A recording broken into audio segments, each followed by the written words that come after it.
Hello, this is Lady Boulay, and welcome back to Black American Lineage. Thank you for your support. Thank you for all you do to support the channel.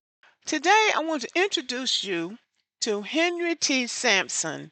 The name probably doesn't ring a bell, but he is like one of these unknown black inventors who invented something that led to the invention of something big, but America tries to keep black people like this hidden as much as possible because how dare they get in the way of somebody that's accused of killing somebody or drug dealing or doing some degenerate thing. But these people exist too, and they deserve credit for their work. So this is Henry T. Sampson, who invented something that led to the invention of the cell phone. Now, this man, Jesse Eugene Russell, is the inventor of the cell phone, the modern cell phone that we use today. But Henry T. Sampson is the forerunner inventor of the cell phone. On July 6, 1971, Dr. Sampson invented the gamma electric cell, which pertains to nuclear reactor use. This invention produces stable, high voltage output and current to detect radiation in the ground.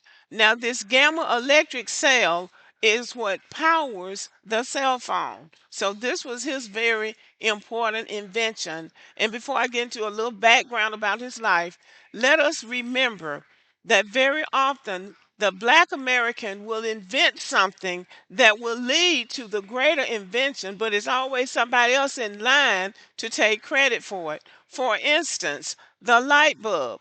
Thomas Edison gets credit for inventing the light bulb, but Louis Latimer invented the carbon filament, which gives the bulb light.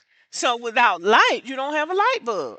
So Thomas Edison might have invented the bulb, but Louis Latimer invented the light. When we look at the GPS system, Dr. Gladys West invented the satellite geodesy. That is the technology behind the GPS.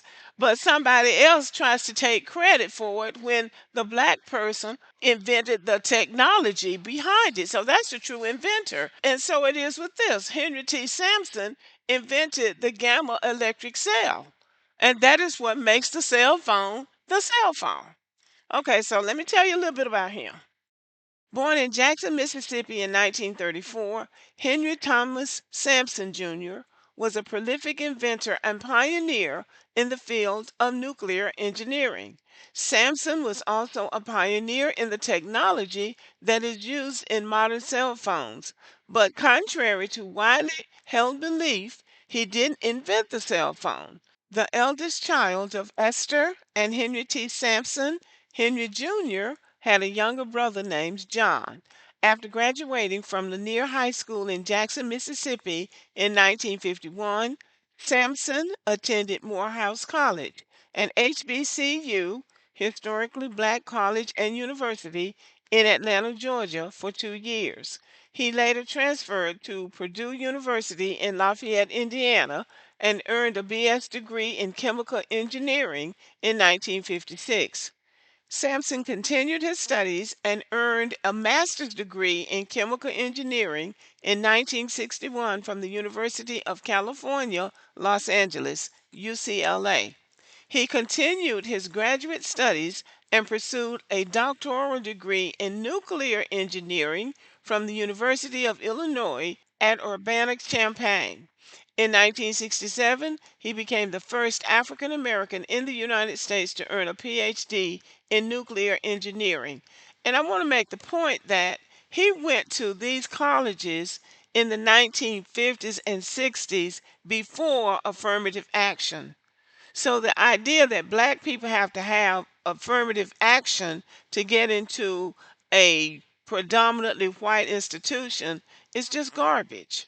Sampson held many important professional positions during his prolific career. After earning his BS degree in chemical engineering, he accepted an appointment as a research engineer with the U.S. Naval Weapons Center in China Lake, California, from 1956 to 1961. After completing his PhD in nuclear engineering, Sampson accepted a position as a project engineer with the Aerospace Corporation in El Segundo, California. He held the post from 1967 to 1981. He was later appointed Director of Planning and Operations for the Aerospace Corporation from 1981 to 1987, where his research team focused on the powering and launching of satellites. So you have to know this man is really, really smart because he's getting these wonderful opportunities in these top-notch positions and companies and with the government, and he is the leader. These are leadership positions that he has. Sampson was a prolific inventor who holds several U.S. patents.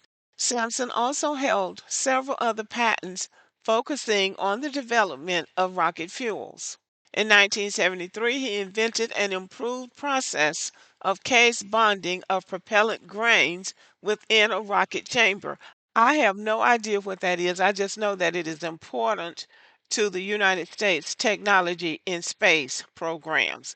And another thing, black Americans, many black Americans are involved and deeply involved in the technology and the science of space travel, but America will not give them credit for it. And it's very unfortunate.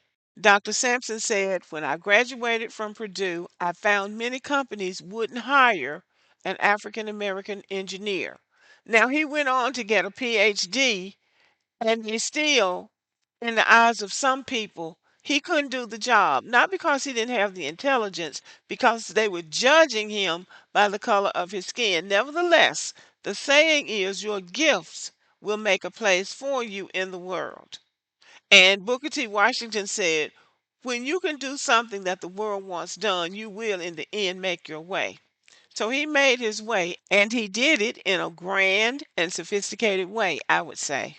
In 2007, Dr. Sampson married Dr. Laura Housel Young, who is an associate professor in the College of Education, California State University, San Bernardino, California. Dr. Sampson passed away June 4th, 2015, in Stockton, California. He was 81 years old. What a life! What a life. It seems like he married late and married a younger woman, so I hope that they had a very happy marriage. And Dr. Sampson certainly served his generation, he served his country, but most of all, he did his people proud. So rest in peace, Dr. Henry T. Sampson. Thank you for listening. Let me know what you think about the video. Give me a thumbs up and have a good day.